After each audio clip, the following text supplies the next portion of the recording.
Assalamualaikum warahmatullahi wabarakatuh. Sampurasun ka sadayana.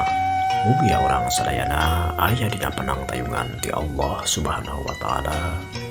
Dimudahkeun dina milik rizkina katut dibarokahkeun. Amin.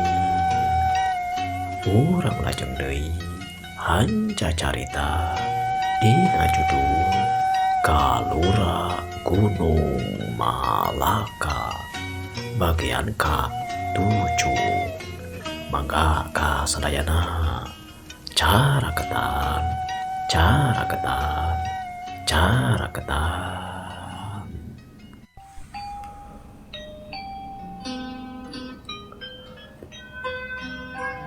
Raden Sastradiningrat anu harita keur ngawangkung jeung pagawe kapercayaanana nyaeta si Keling tea.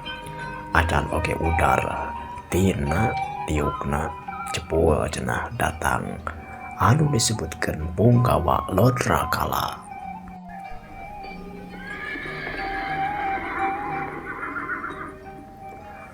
Kurutuk-kurutuk suara sapatu kuda ditambahan cerehemna kuda-kuda nu datang aya kana 3 kudana. Kaasup kuda anu ditaekan ku Punggawa Lodrakala datang nyang hareup kahareupeun imahna Ki Surapati. Benarnya Ki Sastradiningrat kalawan hideng jeung geus patuh kana tugasna si Keling tuluy hanyat mapageun ka Punggawa Lodrakala nu satuluyna eta 3 kuda teh diampihkeun dibawa ka istal sanggeusna meresan kana barang babawaan anu dibawa ku Lodrakala. Satuluyna Lodrakala nyang hareup ka raksa bumi Sastradiningrat. Raden Sastradiningrat cumarita, "Lodrakala, kumaha kaaya di lemur? Naha lancar-lancar wae. Tapi bejana mah ceuk si Keling aya perkara-perkara anu ngaberatkeun kana kaayaan panghasilan urang." Si Lodrakala ditanya saperti kitu kudu jadi dununganana satuluyna nyarita, "Subuhun, Daulat, Kanjeng Raksa Bumi. Aya perkara-perkara anu kedah disanggemkeun kasalira ku margi di lemur-lemur utamana mah di wewengkon Cimalaka katut pajampangan nu sanesna. Seueur kadang warga anu protes tah. Aya nu seueur usulan hoyong diturunkeun kana pajeg ujung kana upeti anu dikirimkeun biasana ka kawadanaan." Nah seperti kitu. Kapan meureunana geus jelas sagala rupana. Dina hasil tatanen moal dicokot, tapi baranehanana kudu nyaturkeun kana hasil kekebonan anu diparentahkeun ku POC. Lobana 2/10 tina taneuh anu dipakaya ku juragan-juragan taneuh. Di tamahan pajak sakumaha biasana, naon cenah ayeuna ngawangkungna eta teh? Daulat Kanjeng Raksa Bumi, eta pisan anu sering dicarioskeun tah ku kadang warga anu di lemburan. Sabab ti Kanjeng Wadana anu engal teh nyaeta Surapati. Yen tah nandeskeun yen taneuh anu dijadikeun kekebonan anu diparentahkeun ku POC teh mung 1/10 sanes 2/10. Janten eta teh ngajadikeun setorna barang-barang anu disanggakeun ka kawadanaan Cimalaka janten terus nyerangan.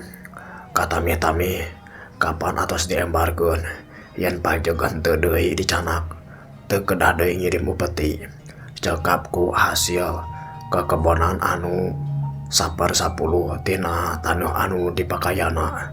Tah kitu anu karungu ku kuring teh.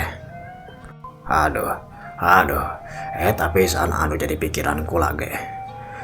Bener eta teh 1/10 anu disaluyuan ku Ki Wadana Surapati.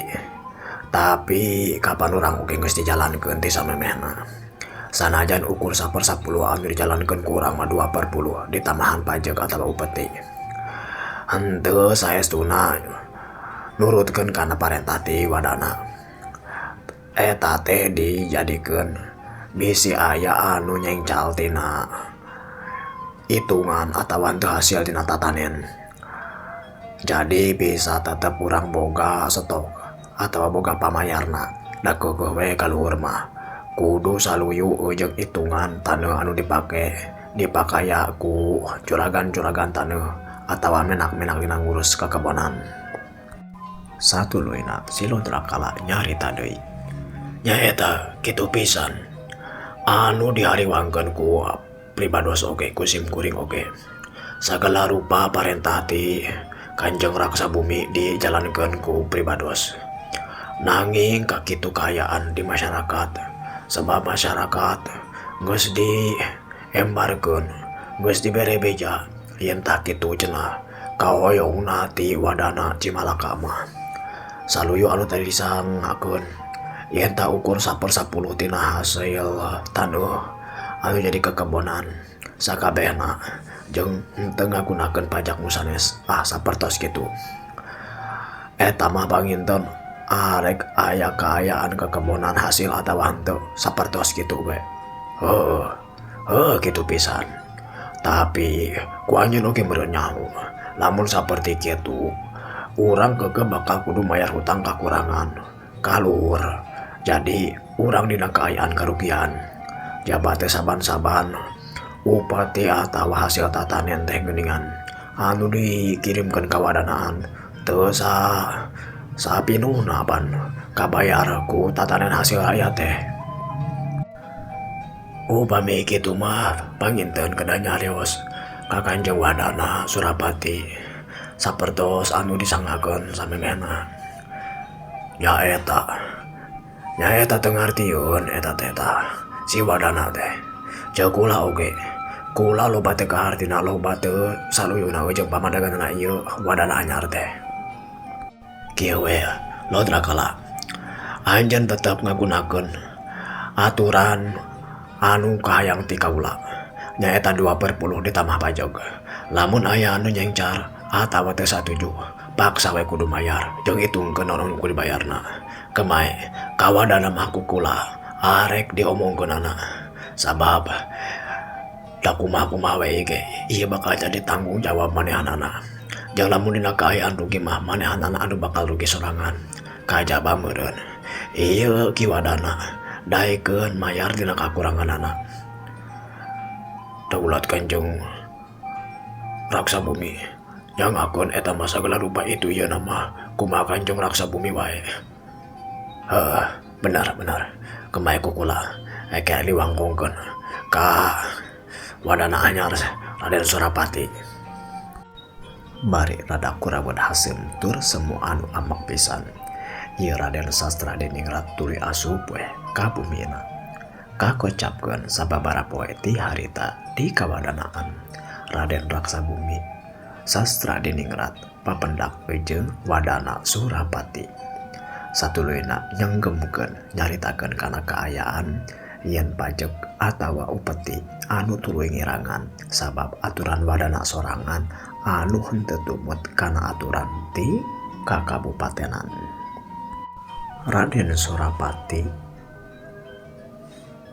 Surapati wadana Cimalaka ngarungu kana laporan ti Raksa Bumina nyaeta Sastra Diningrat ngeunaan kaayaan penghasilan pajak atawa penghasilan kawadanaan anu tuluy ngurang sabab ku aturanana mantena nyalira satuluyna nyumanggem. Sawios paman, sagala rupa kakirangan bios kukula ditanggung janten tanggal walor kaula anu dipurih anu dipentana sangkan rahayat henteu ngarasa berat jeung teu ngarasa kapencet. Inti nama hasil tatanen tetap utuh, bisa digolangkeun, bisa dirasakeun kanikmatanana ku rahayat. Jeung deui pajeg geus puguh 1/10 tina kekebonan sakabehna dicandek dicekel ku kawadanaan. Jadi kapan sarwa untungna urang tetap untung, tetap bisa setor ka luhur ka kadipaten, tapi rakyat oge teu ngarasa berat sabab ngan ukur kekebunan anu tangtu, pakaya anu tangtu kalawan teu nganggo pajak deui, sabab pajakna geus dibayarkeun ku 1/10 tina sakabehna hasil kekebunan teh. Sakurangna wios ku kaula ditanggal wae. Kitu cenah sumanggemna Raden Surapati Wiranagara.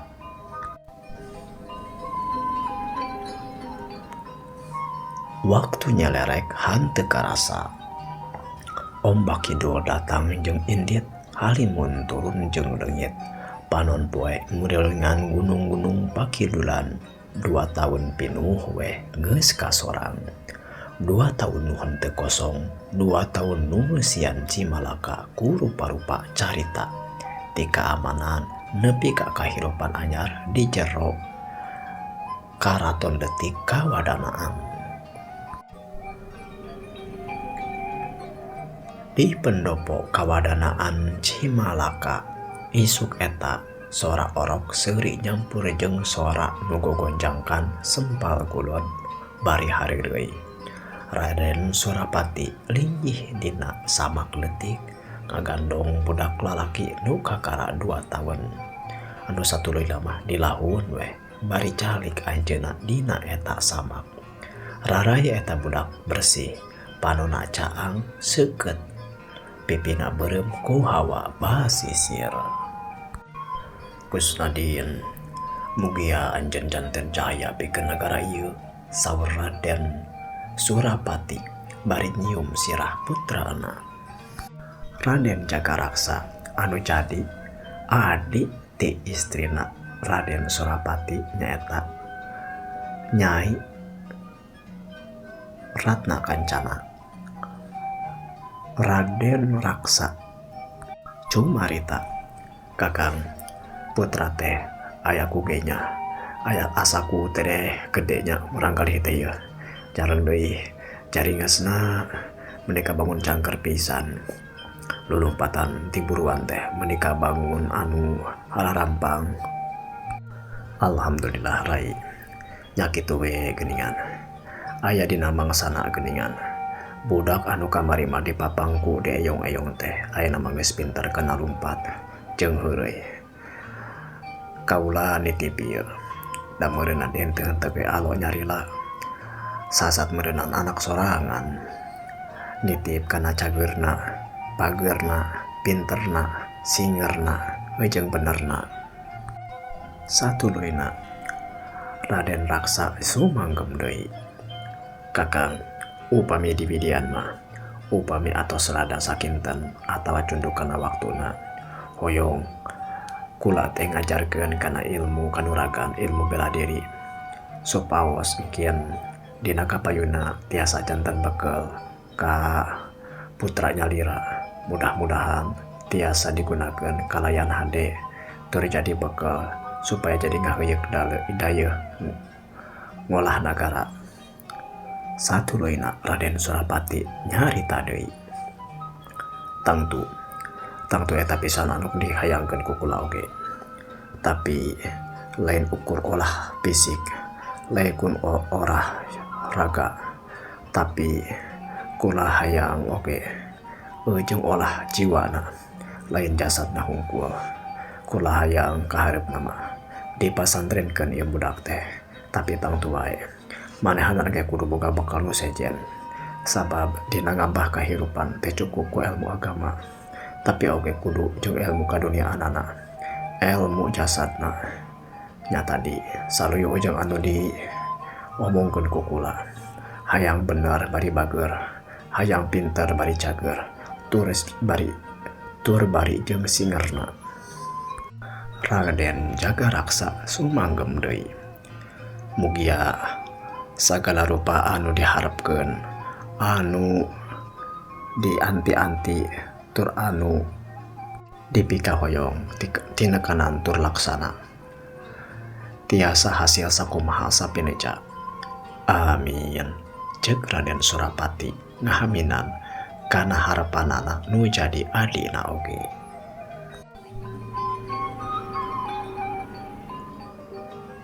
Kakocapkeun dipuseur dayeuh Kadipaten Raden Arya Mangkunata karep ngangkir hiji wadana Cimalaka anu ayeuna geus dilungguhan ku pamana ti Kanjeng Surapati. Wadana Cimalaka teh nyaeta wadana anu ngalungguhan Cikajang teh nyaeta Paman Sukmawardana sakumaha anu tos kauninga dina cariosa memehna. Paman Sukmawardana satuluyna nepangan ka dalem Adipati Kabupaten Arya Mangkunata. Dalem Adipati Arya Mangkunata satuluyna sumanggem. Paman, kaula ngarungu di kawadanaan anu aya di wewengkon Kadipaten Cirebon ieu ngan dua wadana anu teu minuhan kana pamenta ti Kadipaten.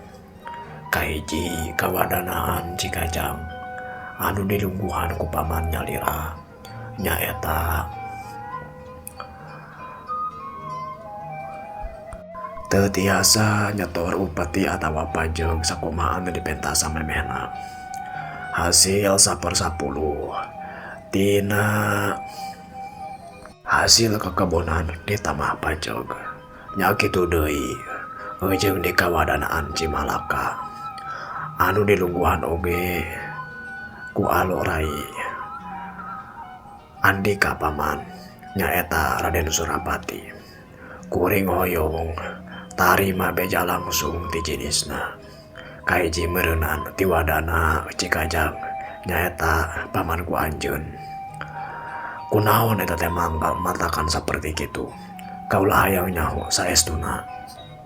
Kitu cenah sumanggemna Raden Arya Mangkunata ka Raden Sukmawardana. Raden Sukmawardana satuluyna nyarita. Dulot dalem sumuhun yaktos pisan dalam ngarasa teu uninga sareng teu ngartos kana nahangan ukur kawadanaan Cikajang sareng karungguna mah sareng di Cimalaka. Saleresna mah abdi teu aya sangkutanana sareng Cimalaka. Mung abdi hoyong nyarioskeun wae kaayaan di Cikajang. Sakumaha anu kauninga ieu 2/10 tina tanuh juragan-juragan sareng anu nguruskan tatanen. Upami teh mah kedah disetorkeun sadayana kana hasil kekebonan eta teh kantos ngarasa berat jeung nyangsarakeun rakyat. Ditambih deui ieu rakyat teh kedah nyetorkeun kana upeti atawa pajeg. Kusim kuring teh ngagaduhan hiji jalan atawa hiji tareka anu sejen. Nyaeta pajeg teu dipundut mung 2/10 tina dipikahoyong ti Kadipaten eta tetep dilaksanakeun. Nanging kana waragat nguruskeun kawadanaan eta teh sok teu aya cekapna. Kumargi dina hasil tatanen teh sok aya kirangna wae nah ku hama atawa ku ayana anu mauk jeung sajabana. Intina mah panginten ku perkawis keamanan. Janten di kawadanaan Cikajang asok rada kirang upami setor atawa masrahkeun upeti ka Kadipaten. Ngarungu kana kakecapan ti wadana Sukmawardana saperti kitu. Raden Arya Mangkunata satuluyna nyarita bari katingali paromana ku rambut hasem. Tah eta pisan anu jadi inti masalah nama. Anjeun salaku wadana anu dipercayakeun ku kula supaya ngurus di kawadanaan Cikajang henteu tumut satuhu kana naon anu diparentahkeun ti Kadipaten. Anjeun kalakahan nyeun hiji aturan sejen anu henteu nyokot kana pajeg ngan ukur nganalkeun tina 2/10 tina hasil tatanen kekebonan. Kulantaran kitu wayahna anjeun kudu katibanan hukuman. Kahiji anjeun arek dicopot arek dilungsurkeun tina kalungguhan kawadanaan Cikajang. Tugas anyar anjeun ayeuna kudu jadi sekretaris atawa juru catat di kawadanaan di kadipaten anu tutuluyna anjeun bakal diawasi atawa ditalingakeun ulah ti kanyieun kalakuan anu sejenna. Perkara di Cikajang geus beres. Ayeuna perkara di Cimalaka eta mah kin kukula arek direngsekeun deui. Ngan intina mah ayeuna anjeun teu bisa deui jadi ngalunguhan wadana di Cikajang. Dalam upami sapertos kitu Paman Sumaja mung tiasa turut kana anu disanggempkeun ku Raden Adipati. Cindekna tidak harita Raden Wadana Sukmawardana anu ngalunguhan jadi wadana di kawadanaan Cikajang dicopot dilungsurkeun tina kalungguhanana mu ukur janten juru tulis di kadipaten anu tuluy-tuluy diawasi atau ditalingakeun. Cindek nama ieu Raden Sukmawardana teh dijadikeun tahanan politik anu tetep digawe mung tetep ditalingakeun gerak-gerikna. Kakocapkeun di paseban kadipaten Raden Sukmawardana tuluy ngangkir kadua urang punggawa kapercayaanana nyaeta Raden Kurta jeung Raden Jangga katelahna. Ieu Raden Kurta jeung Raden Jangga dipiwarang ku Raden Sukmawardana supaya nepangan anu jadi alona ku anjeun di Cimalaka jeung ngalaporkeun yen tapamana ayeuna jadi hukuman atau dihukum atawa jadi tahanan politik di kadipaten satuluyna ieu Raden Kurta jeung Raden Jangga dinten eta keneh langsung we cenah berangkat indit muru ka Cimalaka nepungan Raden Surapati. Singkat carita Raden Kurta jeung Raden Jangga nepungan weh Raden Surapati anu aya di Cimalaka di wewengkon Pakidulan.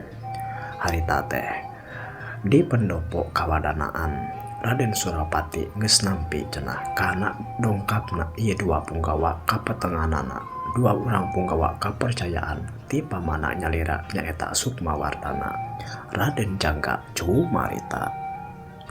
Tak itu Raden, amanat ti Raden Sepuh Sukmawardana nandeskeun yen mantena ayeuna jadi kaayaan tahanan politik di kadipaten kalungguhan kawadanaan Cikajang parantos diudar parantos dieureunkeun atawa dicopot. Ayeuna mantena janten juru tulis di kadipaten malihan mah linggihna oge teu kedah teu diwidian tepih ti wewengkon kadipaten supaos gerak-gerikna tiasa ditalingakeun panginten. Satuluyna Raden Kurta oge nyambung nyarungsung kana kekecapan ti Raden Jangga. Tah kumargi kitu Raden. Raden Sepuh Sukmawardana ngaraos melang tur hariwang sabab di Cikajang oge yaktos teu tiasa minuhan saluyu kana parentah tiasa setor upeti sareng pajeg ka kadipaten kalawan saestuna kumadi di daerah Cikajang oge yaktos aturan ti kadipaten anu kedah nyetorkeun 2/10 ka ditamih pajeg teu dilaksanakeun. Yaktos sababaraha waktu kapayun atawa deket-deket ieu pasti bakal aya utusan ti kadipaten anu bakal nyarioskeun nyanggemkeun kana hal ieu perkara. Ngarungu kekecapan ti Raden Kurta jeung Raden Jangga saperti kitu Raden Surapati satuluyna sumanggem. Hal ieu geus dipikirkeun ku kula, malahan mah kula bakal tetep ngalaksanakeun naon wae anu geus jadi kaputusan kaula. Kaula teu hayang nyangsarakeun rakyat ku namahan pajeg kalawan mikeun 1/10 atau 2/10 tina hasil tatanen hasil kekebunan ditambahan deui pajeg malahan mah di dieu kulangan ukur nyokotna 1/10 kalawan teu make pajeg leuwih leutik leuwih moal bisa moal yang sarakeun rakyat tapi kulantaran parentah ti luhur sapertos kitu kaula teu bisa nyieun kaputusan anu leuwih hampang deui kitu cenah sumanggemna Raden Surapati Wiranagara. Waktosna paratos cekap kanggo episode nu ayeuna kumaha lajengan cayosna manganya diteraskeun wae dina episode salajengna wilujeng patepang deui permi